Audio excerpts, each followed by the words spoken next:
हरे Krishna. Gita wisdom series में आप सभी का स्वागत है। हम देखते हैं कि साधारणतः जो भी मनुष्य हो उसको बहुत सारी इच्छाएं होती है और उस इच्छाओं को पूर्ण करने की अभिलाषा भी बहुत होती है। एक बार एक राजा थे। वे राजा युद्ध करने के पश्चात उनके पास एक विशेष घोड़ा था और उस विशेष घोड़े के सहायता से वो पूरा युद्ध लड़ते हैं।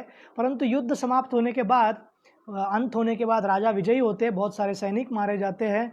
वो घोड़ा कहता है कि मैं भी बहुत थक चुका हूँ, कृपा करके मुझे थोड़ा विश्राम का समय दीजिए, मैं अब और नहीं चल सकता।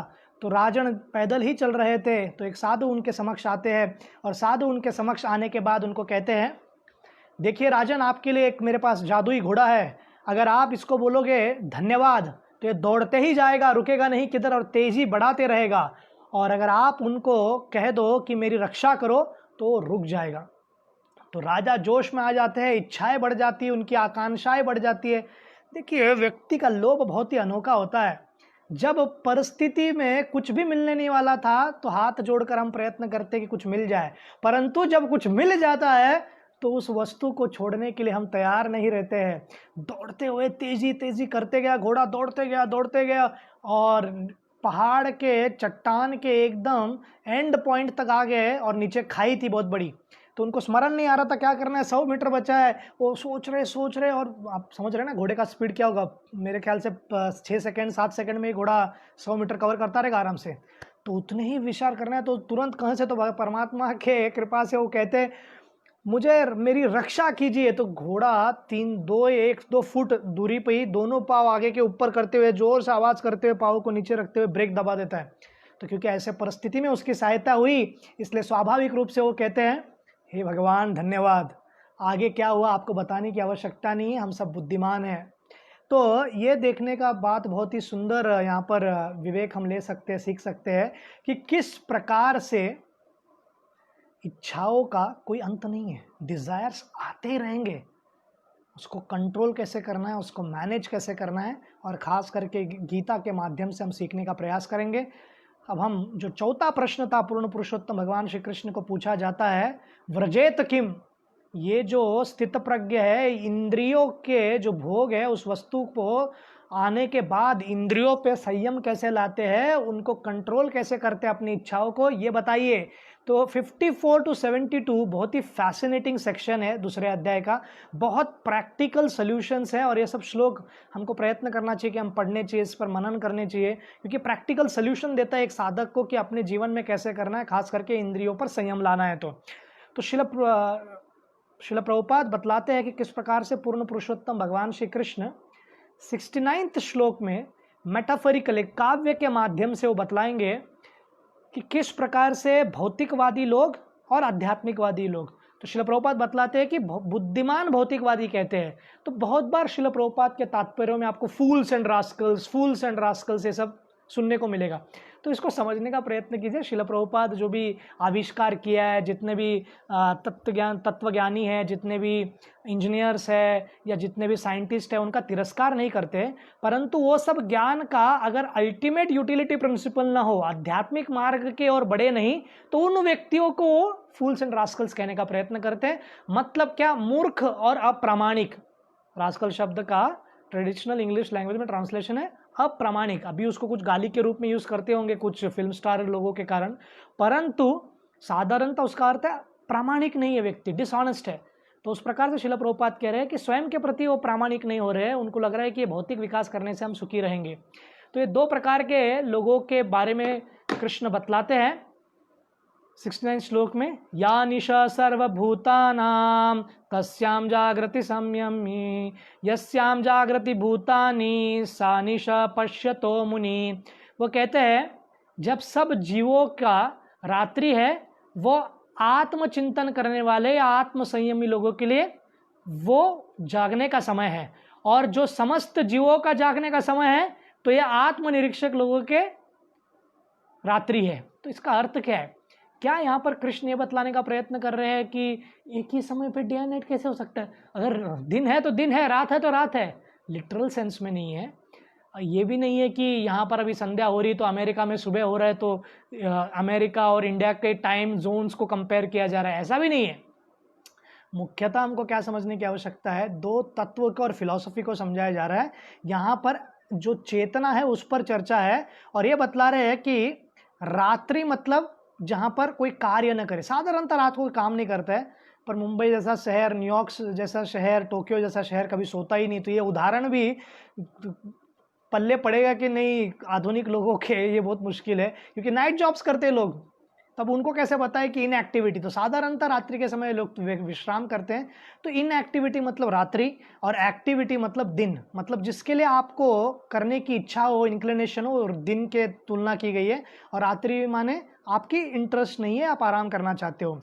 तो इस प्रकार से दोनों भौतिकवादी और आध्यात्मिकवादियों का यही चिंतन है। जो मेटेरियलिस्टिक लोगों के लिए भोग विलास करना डे के बराबर है, वो आध्यात्मिकवादी या आत्मचिंतन करने वाले या आत्म संयमी लोगों के लिए क्या है, वो रात्रि के समान है, क्योंकि उनको इंटरेस्ट नहीं है भौतिक सुख में। वो ये विचार कर रहे हैं प्रहलाद महाराज की तरह, पुनः पुनः चर्वित चर्वणा नाम, ये कोटि कोटि जन्मों से हम यही कर रहे हैं, कुछ नया नहीं कर रहे मनुष्य योनि में। ऐसा नहीं कि हम कुछ नया ट्राई करने वाले, यही आहार निद्रा भय मैथुन ये सब करते हुए आ रहे हैं हम। परंतु ये व्यक्ति भौतिकवादी लोगों का कैसा है कि उनको लगता है कि फर्स्ट टाइम हम एक्सपीरियंस कर रहे हैं, और उसमें उनको रस होता है। पर आध्यात्मिकवादी लोगों को उसमें रस नहीं, क्योंकि थक गए हो। और वो देखते हैं कि समझो एक गन्ने का जूस निकालने का एक मशीन है, तो मैंने देखा है बहुत बार रसवंती ग्रह में रहता है, बस स्टैंड में हो या रेलवे स्टेशन में, कहीं पर भी आप देखो हमेशा गोरखनाथ के नाम से रहता है, वो नवनाथ संप्रदाय के फॉलोअर्स ही रहते हैं अधिकतर। तो जब वो गन्ने का वो डालते हैं वो गन्ने को उस मशीन में और जूस निकालते हैं, तो उसका कलर हरा से चालू होता है, हरा कलर निकल जाता है, वो पूरा लाइट ब्राउन हो जाता है, फिर उसके बाद वाइट हो जाता है, फिर भी डालते ही रहते हैं। उसी प्रकार से अपने पेशी के कण कण को हमने उपयोग किया है, पूरा उसको एब्यूज किया है, हर योनियों में किया है। मनुष्य योनि कुछ और कार्यों के लिए है, इसलिए आध्यात्मिकवादी लोगों में रुचि नहीं रहती है। और जो आत्म संयमी लोग हैं उनके लिए जो दिन है, उनके लिए दिन क्या है, आध्यात्मिक प्रैक्टिस करना, मंगल आरती अटेंड करना, भागवतम क्लास अटेंड करना, जप करना, योग करना, सिद्धि प्राप्त करना, या शास्त्रों का अध्ययन करना, या वैष्णव की सेवा करना। फिर भौतिकवादी विचार करते हैं, यार क्या लोग आप, और हरे कृष्णा तो समझ में ही नहीं आता आप लोग का। एक ही मंत्र गाते हो, हरे कृष्णा कृष्ण कृष्ण हरे हरे, हरे राम राम राम हरे। अरे वो भी 16x108 बार मिनिमम, और रोज जीवन भर। और फिर मैंने पूछा ये करने के बाद क्या मिलेगा? फिर आध्यात्मिक जगत में जाके भी हम निरंतर हरिनाम संकीर्तन करेंगे। अरे बाप रे, तो उनको इसमें इंटरेस्ट नहीं आता है। एक बार एक गोवा में प्रचार के लिए हम गए थे, तो वहाँ पर एक व्यक्ति ने हाथ उठाया और पूछा कि देखिए गुरुजी, आपका सब कुछ हमें पसंद है, परंतु सुबह 4:30 बजे ही क्यों उठ के हमको माला करना है? तो मैंने कहा ऐसा कुछ कंपलसरी नहीं, पर आप लोग क्यों करते हो? आपको आराम करना चाहिए, 8 बजे उठिए, 9 बजे उठिए। तो मैंने उनको कहा कि 31 का जब गोवा पूरे विश्व के भर के लोग, खास करके रूसी लोग यहाँ पर आते हैं मनोरंजन के लिए, हर 365 दिन आते हैं, पर 31 के दिन तो पूरी गर्दी होती है। पार्टी कभी चालू होता है आपका? 31 के सुबह 9 बजे? कब चालू होता है? तो बोले नहीं, रात के 9 बजे से 8 बजे से चालू होता है। कब तक चलता है? जब तक अंधेरा रहता है। सुबह होते क्या करते हैं? अपने अपने जगह दारू पिया रहते हैं, जाके सो जाते हैं। तो मैं वही बताने का प्रयत्न कर रहा था यही श्लोक के आधार पर कि आपके लिए जो रात्रि है, हमारे लिए दिन है। इसका अर्थ क्या है कि दोनों के जो इंटरेस्ट है पूर्ण रूप से अलग है। तो इसको जानने का तात्पर्य ये है इस पूरे श्लोक का कि भौतिक जगत में जो रैट रेस है, जो आगे भागने की जो लोगों की इच्छा है, वो आध्यात्मिक लोगों को इतनी रुचि नहीं लाता है। ऑफकोर्स हमको प्रगति करनी है, हर दृष्टिकोण से अच्छे डॉक्टर हो तो और उत्तम डॉक्टर बनना है, और अच्छे इंजीनियर बननी है, परंतु हम ऑब्सेस्ड नहीं है वो नंबर 1 बनने से। बस यही है, हम लोग फेम के लिए नहीं भागते हैं, कृष्ण के प्रेम के लिए भागते हैं। कृष्ण को संतुष्ट करने के लिए हम दौड़ते हैं, कृष्ण के प्रेम को लोगों को देने के लिए दौड़ते हैं, ना फेम के लिए, ना नेम के लिए, ना गेम के लिए, ना ही पैसे के लिए। तो ये बड़ा अंतर है, दृष्टिकोण है। Materialism shrinks our options for happiness. भौतिकवाद हमारे आनंद के जितने भी उपाय है उसको जकड़ के रख देता है, कम कर देता है, क्योंकि हम भौतिक चीजों से ही आनंद लेने का प्रयत्न करते। वैरायटी नहीं है इतना, एक्सपेक्टेशंस बहुत रहता है, जो हमारे मन में चलता रहता है विचार कि इतना आनंद आएगा, वो मिलता ही नहीं है। एक्चुअल लाइफ में कुछ और ही प्राप्त होता है, और फिर व्यक्ति डिप्रेशन में चला जाता है और विचार करता है कि इतना सब मैंने प्राप्त किया, फिर भी मुझे कुछ हाथ में नहीं आया।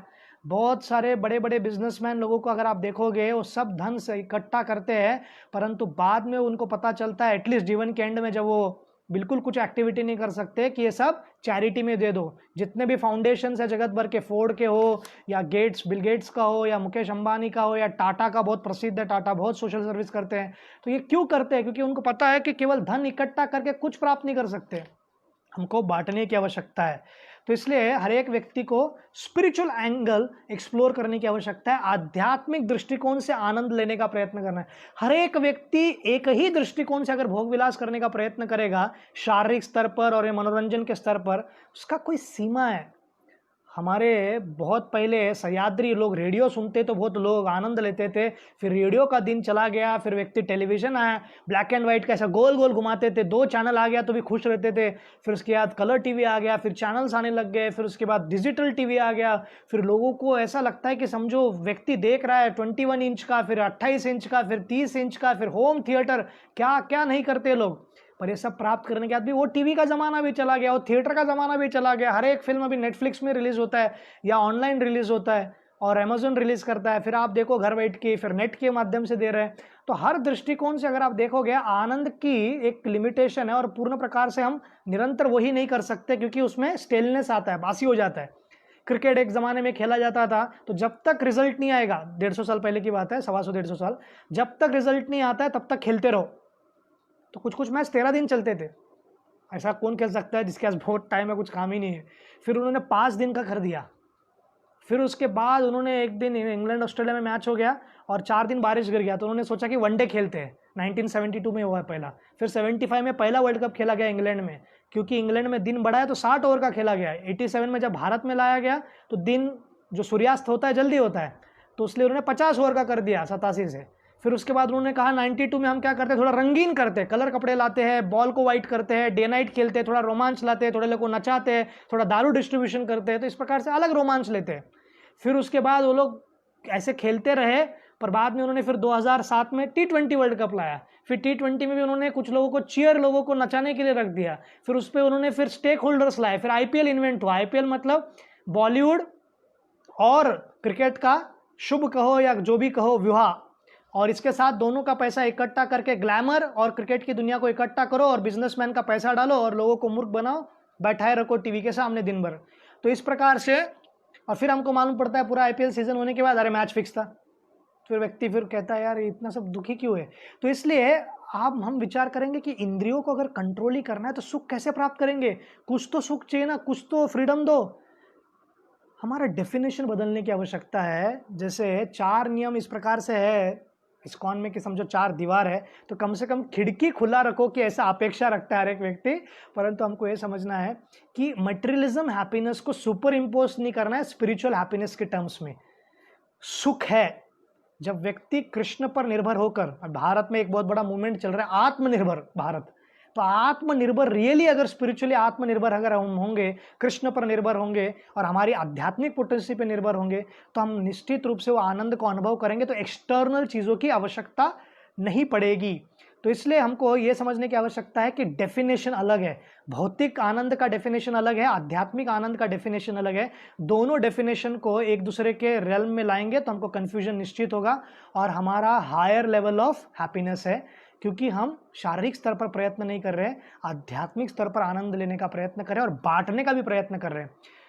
70वें श्लोक में वो बतलाएंगे कि किस प्रकार से जो व्यक्ति इस आनंद से भरा हुआ रहता है, जिसकी चेतना शुद्ध होती है, उसको इच्छाएं कितनी भी क्यों ना है वो विचलित नहीं होता है।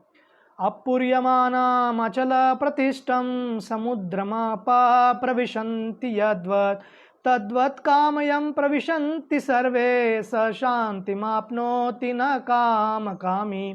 तो काम कामी ये बहुत इंपॉर्टेंट शब्द है, उस पर हम आएंगे।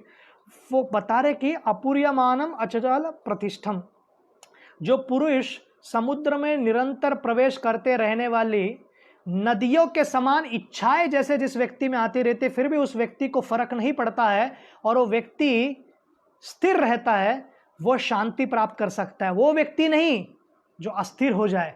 तो यहाँ पर तुलना की गई है, एक समझिए खड्डा है, अभी पॉट होल्स तो आपको पता ही होगा, जो मुंबई, बृहन मुंबई महानगर पालिका या आसपास रहता है, अभी थोड़ा बारिश गिरने दो, आपको एक खड्डा क्या है आपको सेल्फ रियलाइजेशन हो जाएगा। तो वो जो खड्डे में जो पानी भरता है और एक समुद्र होता है, तो समुद्र में बारिश के पानी हो, नदियों के पानी हो, सब बहकर समुद्र में जाता है, पर समुद्र कभी अपने लिमिट को पार नहीं करता और समुद्र कभी कहता नहीं कि बस भाई और कितना लूँ, क्योंकि वो उसमें डेप्थ है और वो शांत है, विचलित नहीं होता है, जितना भी नदियाँ क्यों ना है अंदर की तरफ डिजायर्स। तो और जो एक साधारण खड्डा होता है, अगर उसमें थोड़ा भी पानी और ऊपर फ्लो हो जाए तो ओवरफ्लो हो जाता है, बाहर निकल जाता है। उसी प्रकार से जो स्थित प्रज्ञ व्यक्ति है, वे व्यक्ति को जितने भी इच्छाएं बाहर से क्यों ना है, क्योंकि अंदर से वो संतुष्ट है, आध्यात्मिक आनंद का अनुभव कर रहा है, तो उसको एक्सटर्नली सिचुएशंस चेंज होने के बाद रद्दी भर भी फर्क नहीं पड़ता है। परंतु जो व्यक्ति आत्मनिर्भर नहीं है, जो व्यक्ति आध्यात्मिक आनंद का अनुभव नहीं कर रहा है, जो भौतिक विषय वस्तु में ही लीन है, उस व्यक्ति को थोड़ी सी एकमात्र इच्छा भी दूर तक ले जा सकती है। तो यहाँ पर हम कह रहे हैं कि कैसे साधारणतः हम कुछ देखते हैं और हमारी इच्छा निर्माण होती है, पर कृष्ण यहाँ पर कह रहे हैं कि इच्छा बाहर से अंदर आ रही है। वो बोलने का ये प्रयत्न कर रहे हैं कि सेंस ऑब्जेक्ट्स को देखकर फिर सेंस ऑब्जेक्ट्स को भोग करने की प्रवृत्ति या इच्छा निर्माण होती है। वो हमारे अंदर बहुत, हमारे हृदय में कृष्ण भक्ति डॉर्मेंट स्टेज पर है, परंतु भोग करने की प्रवृत्ति से कवर्ड है। तो ऐसा नहीं कि जब बच्चा छोटा होता है तो उसको भोग करने की प्रवृत्ति नहीं है, वो केवल बाहर नहीं आया है, और जैसे ही उसका युवापन आ जाता है, अपने आप उनका स्वार्थ, कामुक भावनाएं वो बाहर निकलती है। और इस प्रकार हम देखते हैं कि कैसे जैसे सेल्समैन जब हमारे दरवाजे पर खटखटाए या कोई टेलीफोन से कोई सेल्स का कॉल आए, तो अगर हमको वस्तु नहीं चाहिए तो हम रोक देते हैं। उसी प्रकार अगर हम आंतरिक रूप से प्रसन्न रहेंगे, खुश रहेंगे, तो निश्चित रूप से इसको हम नहीं कह सकते। ये नहीं कहने की जो शक्ति है वो आध्यात्मिक मार्ग को पालन करने के बाद आता है। तो इसलिए अंदर से अगर व्यक्ति कृष्ण से कनेक्टेड है, जो कि आनंद के सागर है, प्रेम के सागर है, तो बाहर की इच्छाओं की कितनी भी समुद्र क्यों ना आए, लहरें क्यों ना आए, या नदियां बह बह कर क्यों ना आए, ओवरफ्लड होकर भी कुछ फर्क नहीं पड़ने वाला है, जैसे कि समुद्र को फर्क नहीं पड़ता है। तो मेन चीज क्या है, हमारी इच्छाएं आए ना आए, पर कृष्ण का स्मरण करते रहना है और कृष्ण का चिंतन करने की आवश्यकता है हमारे जीवन में। इसलिए हमको क्या करना है in our life, to avoid emotional extremes, centre your emotions on the eternal, not on the external. अर्थात हमारे जीवन में भावना जो है, हमारी भावनाएं हैं, वो एक दिशा में या एक एक्सट्रीम में न जाए, इसलिए हमको शाश्वत पर फोकस करने की आवश्यकता है। शाश्वत मतलब हमारा संबंध कृष्ण के साथ क्या है, ना कि एक्सटर्नल चीजों पे। एक्सटर्नल चीजों पे हम कितना भी क्यों ना फोकस करें, कितना भी प्रयत्न क्यों ना करें, वो हमको कभी सेटिस्फाई नहीं करेगा, क्योंकि हमारा मूड्स बदलता रहता है, कभी हमें अच्छा लगता है, कभी हमें अच्छा नहीं लगता है।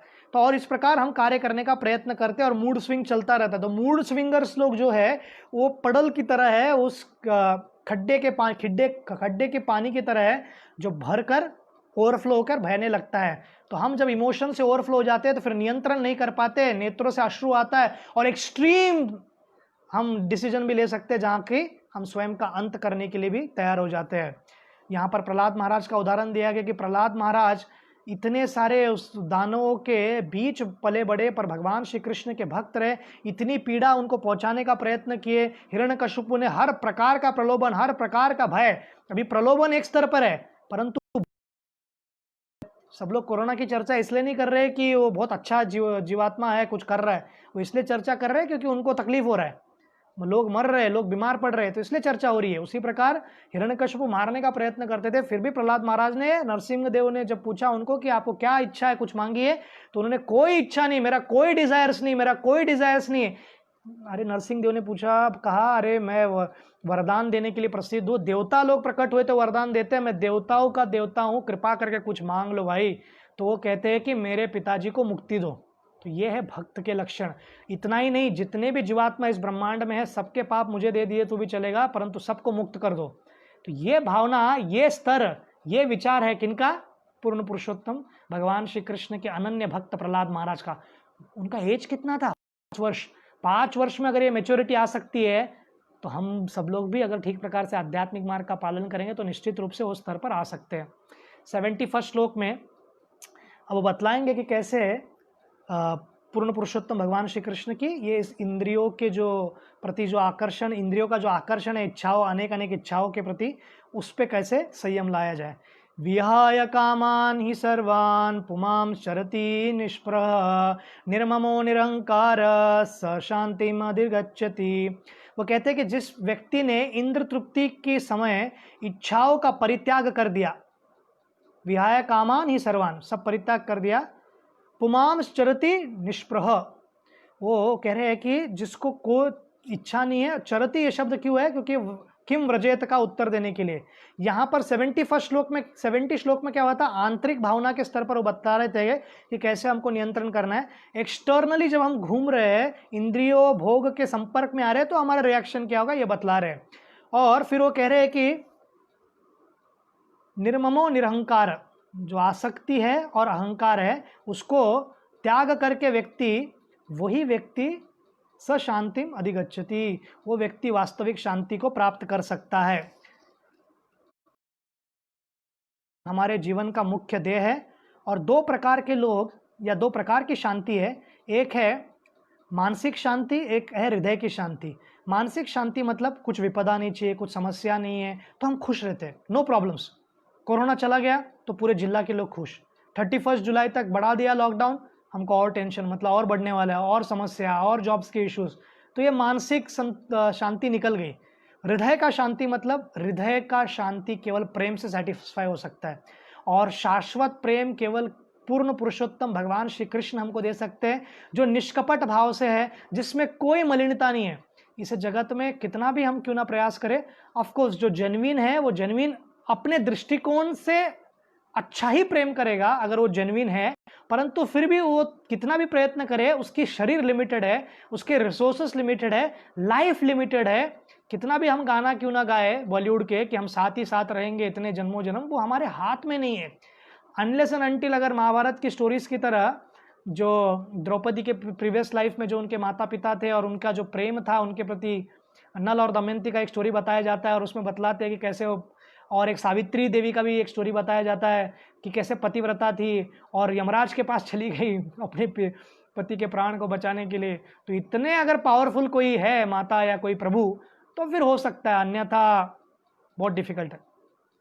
तो हमको इस जगत के नकारात्मक चीज़ों से डिटैच होने की आवश्यकता है। और कृष्ण बतला रहे हैं कि धीरे धीरे अभी बिल्डअप, अभी ये जो सेक्शन है पूरा डिटैचमेंट का सेक्शन है, त्याग कैसे करना है, बिल्डअप करके कृष्ण पॉइंट पर आएंगे और वहां पर हमको क्लियर कट बताएंगे कि कैसे हम आसक्त हो सकते हैं कृष्ण से। See real detachment is complete attachment to Krishna. ये सही निरासक्त व्यक्ति है, क्योंकि जो व्यक्ति कृष्ण से आसक्त है बाकी चीज़ों को आसानी से छोड़ सकता है। सो यहाँ पर कह रहे डिजायरलेसनेस, अच्छा मतलब इच्छा विहीन होने का अर्थ क्या है, आत्मा का ये स्वभाव है, कुछ और करने की आवश्यकता ही नहीं है। कृष्ण को प्रेम करना एक नेचुरल हमारा एक स्वभाव है, कुछ बाहर से लेके नहीं आना है, वो केवल कवर्ड है अभी। तो उसको साफ सफाई करके, मार्जनम करके, निरंतर हरिनाम लेकर उसको साफ करना है, निश्चित रूप से हमको दिखेगा। Fight the inner war that counters the outer war. जो आंतरिक युद्ध हमको लड़ना है, जो हमारे विकारों पर विजय प्राप्त करनी है, उसमें अगर हम ठीक प्रकार से कर पाए और जितना जल्दी कर पाए, निश्चित रूप से जो एक्सटर्नल वॉर है इंद्रियों से जो आ रहा है बाहर से, उस पर हम विजय प्राप्त कर पाएंगे। तो दोनों साइमल्टेनियसली होता है। और यहाँ पर वॉर का मतलब जैसे हमेशा की तरह बताया जाता है कि युद्ध के बारे में चर्चा नहीं, आंतरिक युद्ध पर विजय प्राप्त करने की बात कर रहे हैं। और उस प्रकार से अगर हम जब विजय प्राप्त कर लेंगे तो एक अच्छा उदाहरण स्पष्ट बता सकते हैं समाज में लोगों को कि आइडियल व्यक्ति क्या है। जब एल्फ्रेड फोर्ड तिलक लगाकर फोर्ड कंपनी के मालिक डेट्रॉइट के अपने मोटर्स कंपनी में जाते हैं तो सब लोग को लगता है यार ये इतना बड़ा मालिक है, तिलक लगाता है, वैष्णविज्म में कुछ रहेगा। गौर गोपाल प्रभु जी किसी को भी कहाँ पर भी कोई भी टीवी में इंटरव्यू दे, कहीं पर भी दे, पर तिलक लगाकर, भगवा पहनकर, कंठी माला पहनकर, आज ही उनका 5 पुस्तक कौन से पढ़ने चाहिए तो उसमें उन्होंने प्रभु जी ने बताया कि कैसे गीता को पढ़ना चाहिए, फिर उन्होंने कहा जर्नी होम पढ़ना चाहिए, फिर महाभारत के बारे में 5वां वर्णन किया, 2 पुस्तकों का वर्णन किया। वो मैनेजमेंट के पुस्तक थे, मुझे याद नहीं है, परंतु इस प्रकार ये 5 पुस्तकों का उन्होंने वर्णन किया। तो इनडायरेक्टली अपने फेम को कैसे हेल्प कर सकते हैं, नए से नए लोगों को जोड़ने के लिए पूर्ण प्रकार से प्रयत्न कर रहे हैं। तो भक्तों के पास फेम हो, शक्ति हो, पोजीशन हो, हर प्रकार के वस्तुओं का उपयोग किया जा सकता है। हरे कृष्ण आंदोलन आपको किसी भी चीज से विमुख रहने को कहता नहीं, पर केवल उसको कृष्ण भक्ति में डाउटेल करने की हमारे में कला होनी चाहिए। हमारे में नहीं है तो किसी व्यक्ति, बुद्धिमान व्यक्ति का आश्रय लेकर, गुरु का आश्रय लेकर एक कार्य करने की आवश्यकता है। 72 श्लोक ये दूसरे अध्याय का आखिरी श्लोक है। ये सुंदर सेक्शन का एंड होने वाला है। तीसरे अध्याय में कर्मयोग के बारे में वर्णन होगा। बहुत सारे प्रश्नों फिर अर्जुन पूछेंगे, कृष्ण उसका उत्तर देंगे। ईशा ब्राह्मी स्थिति पार्थ नयनम प्राप्य विमोहिते स्थितवास्यम अंतकालेपि ब्रह्म निर्वाणम ऋच्छति। वो कह रहे हैं कि आध्यात्मिक तथा ईश्वरीय जीवन का पथ है जिसे प्राप्त करने मनुष्य मोहित नहीं होता। यदि कोई जीवन के अंतिम समय में भी इस तरह स्थित हो तो वो भगवत धाम में प्रवेश कर सकता है। श्रील प्रभुपाद ट्रांसलेशंस का उनका मेन फोकस हमेशा क्या रहा है कि understand and accept. Srila Prabhupada का क्या समझने की आवश्यकता है, स्ट्रैटेजी बहुत डीपली थॉट है। वो हर पेज में कंक्लूजन देना चाहते हैं कि सर्वोच्च भक्ति है और वो करने की प्रयास करनी चाहिए। तो यहाँ पर भी जब कहा गया ब्रह्म निर्वाणम ऋच्छति, तो ग्रामर है, उसको कैसे भी टर्न कर सकते हैं। इम्पर्सनलिस्ट लोग ये कह सकते हैं कि देखो इम्पर्सनल लिबरेशन है, पर श्रील प्रभुपाद कहते हैं भगवत धाम जाने का प्रवेश मिलता है उनको। पहली बार अंत काले अर्थात मृत्यु का रेफरेंस फर्स्ट टाइम आ रहा है in the sense of spiritual emancipation में। तो पहली बार आ रहा है 8 चैप्टर में, बहुत डिटेल में आएगा। और आगे हम देखते हैं कि कैसे ग्रामर में, इंग्लिश ग्रामर में एक जेंडर जो दिया जाता है ही और शी जैसा, वैसे संस्कृत में 3 है, ही शी और एक न्यूट्रल जेंडर भी रहता है। तो उस प्रकार से जो हमारे जीव गोस्वामी है, ये 17th century if I am correct या 17th सेंचुरी के महान आचार्य थे। बहुत सुपर स्कॉलर थे वृंदावन के। बहुत सारे उन्होंने सुंदर पुस्तक लिखे, गौड़िया वैष्णविज्म पे तत्संदर्भ उनका बहुत प्रसिद्ध है, अनेक पुस्तक लिखे। तो वे बतलाते हैं कि किस प्रकार से उन्होंने किताब लिखी है हरिनाम अमृत व्याकरण। तो उसमें हर व्याकरण को, हर चीज़ों को, जो ग्रामेटिकल टर्म्स है उसको भगवान का नाम दिया है। तो जेंडर में भी जब ही और शी लिखना है तो वो ही को देंगे नारायण, और शी को जब लिखना है ग्रामर में तो उसको देंगे लक्ष्मी। और जब न्यूट्रल रहता है तो कहते हैं ब्रह्मलिंग, जो न्यूट्रल है, निर्विशेष निराकार। तो उस प्रकार से यहाँ पर शब्द आया है ब्राह्मी, ऐसा ब्राह्मी स्थित पार्थ, पार्थ माने पृथा का पुत्र अर्जुन। तो ब्राह्मी शब्द का अर्थ जीव गोस्वामी कहते हैं कि यहाँ पर राधा रानी को संबोधित किया गया है। 2 ही बार राधा रानी को, ये इनडायरेक्ट है, और एक बार इनडायरेक्ट आएगा 9.13 में, दैविंग प्रकृति आश्रित। तो ये 2 ही बार इनडायरेक्ट है, राधा रानी का नाम किधर भी नहीं आता है, केवल इनोकेशन प्रेयर्स में तप्त कांचन गौरांगी का प्रार्थना करते हुए श्रील प्रभुपाद वहाँ पर श्रीमती राधा रानी के बारे में वर्णन करते हैं। क्योंकि राधा रानी का ज्ञान गुह्यम है, कोई ऑर्डिनरी नहीं है। और ये जो मूर्ख नालायक लोग कृष्ण और उनकी लीला करके ऐसे ऐसे अनेक प्रकार के सीरियल्स और नेटफ्लिक्स बनाते हैं, इन दुष्टों को हमको थम्स डाउन देने की आवश्यकता है। कम से कम हमको तो देखने की आवश्यकता नहीं है, और दूसरों को बतलाना है कि कितना है। कोई भी व्यक्ति आज के डेट में जीसस एंड हिस लीला करके कोई सीरियल निकाल सकता है क्या? मोहम्मद एंड इस लीला करके कोई सीरियल निकालने का हिम्मत करेगा क्या? भारतवर्ष में रहकर भी धर्मनिरपेक्ष होकर विचार कीजिए एक क्षण के लिए। परंतु हमारे यहाँ पर कुछ भी कर सकता है, सब कुछ कर सकते हैं। आप वो कहोगे कि हमारा बहुत उदारवादी लोग हैं, हम लोग इंडिपेंडेंस, चॉइस, वो सब ठीक है, but there has to be limit to something. Constantly अगर एक ही जगह स्ट्राइक करोगे आप तो कैसे चलेगा? और खास करके श्रीमती राधा रानी, इनके प्रति अगर कोई व्यक्ति ऐसा दुष्टतापूर्वक कुछ कार्य करने का प्रयत्न किए, क्योंकि उनमें से एक, मुझे एक ने मैसेज भेजा, उनमें से एक जो उनकी लीड, वो सबके साथ लीला करते हैं, वो पुरुष जो है नालायक, और उनमें से एक जो लीड है हीरोइन, उसका नाम है राधा। तो इस प्रकार से अगर दुष्ट लोग दुरुपयोग करेंगे और हम केवल बैठे रहेंगे तो ये ऐसे ही चलता रहेगा। तो कृपा करके अपना विरोध कैसे दर्शाए, तुरंत ऐसे सब सीरियल्स को दूर हटिए, कभी देखने का प्रयत्न भी मत कीजिए। कम से कम उतना तो कर सकते हैं हम। और श्रील प्रभुपाद यहाँ पर बतलाते हैं कि कैसे जो व्यक्ति पूर्ण पुरुषोत्तम भगवान श्री कृष्ण का निरंतर चिंतन करते रहे तो ये सभी विकारों से, ये सभी तथाकथित बहुत सारे जो मन में निरंतर हमारे इच्छाएं आते हैं उनसे मुक्त हो सकते हैं। और इच्छाएं कितनी भी बड़ा क्यों ना लगे, जैसे आज ही के दिन 19 जून 1950 में 50 फीफा वर्ल्ड कप, फुटबॉल का जो वर्ल्ड कप था, इंग्लैंड बहुत पावरफुल टीम था, पर यूनाइटेड स्टेट्स आज भी कुछ नहीं है फुटबॉल के जगत में। अपने एरिया में सिर्फ क्वालिफाई हो जाता है, वर्ल्ड कप में पहुंच जाता है, परंतु ऐसा कुछ फोर्स नहीं है। यूएसए ने इंग्लैंड को हरा दिया था चमत्कार हो गया था, ना भूतो ना भविष्यति। तो हमारे सामने ये सारी इच्छाएं, ये सब आकर्षण, इसको हम रेजिस्ट नहीं कर पा रहे, परंतु अगर हम मैनेज कर पाए, कृष्ण का आश्रय ले और आंतरिक रूप से अगर हम खुश रहे कृष्ण भक्ति में और कृष्ण के भक्ति का आनंद अगर हम आस्वादन प्रारंभ कर दे, छोटा छोटा भी आनंद हमारे जीवन में हो सकता है। इसलिए एक्सपीरियंसेस शेयर करने की आवश्यकता है जो भी हमको मिले। और प्रभुपाद यहाँ पर कतई ये नहीं कहते कि जो भौतिकवादी और बुद्धिमान नहीं है, जो हम अभी लाइव क्लास कर रहे हैं क्योंकि मोबाइल है, क्योंकि फेसबुक है, क्योंकि इंटरनेट है, ये सब आविष्कार किया गया है, तो बिल्कुल रूप से उनको सम्मान दिया जाता है, उनकी योग्यताओं को निश्चित रूप से बहुत ही बड़ा योगदान है, परंतु अल्टीमेट सेंस में ये सब करके इसका फ्यूटिलिटी है, विनाशी होने वाला है। और हम जब तक पूर्ण पुरुषोत्तम भगवान श्री कृष्ण का आश्रय नहीं लेते हैं, ये सब विनाश हो जाएगा। इसलिए आज इक्वेडर में इंजीनियर्स डे है। इक्वेडर एक सेंट्रल अमेरिका में एक देश है, तो वहाँ पर इंजीनियरों का सम्मान किया जाता है, परंतु अपने पारंपरिक तरीके से। हमको स्वतंत्र होना है, मुक्ति प्रदान करनी है, इस भव सागर से, इस भौतिक शरीर से निकलना है, तो उसका मार्ग क्या है? कृष्ण का आश्रय लेना है। आज ही के दिन 1976 में इंडियन ओशन में एक देश है सीएचएल्स करके, वो फ्रांस से मुक्त, यूके से मुक्त हुआ था। 1976 बहुत लेट हो गया, मतलब समझ जाइए कि कितने वर्षों से लड़ रहा था। तो ये अगर हमको स्वतंत्रता चाहिए, इस सभी विकारों से, इस सभी इच्छाओं से हमको अगर मुक्त होना है, तो पूर्ण पुरुषोत्तम भगवान श्री कृष्ण का आश्रय लेने की आवश्यकता है। और कलयुग में सबसे शक्तिशाली मार्ग और आनंद का अनुभव करना है आपको, तो आप प्रयत्न कीजिए, आप ये ट्राई कीजिए, ये ABCD फॉलो करने का प्रयत्न कीजिए। सिंपल ABCD है, हमने स्कूल में भी पढ़ा होगा, किंडरगार्टन का सब पढ़ा रहा हूँ।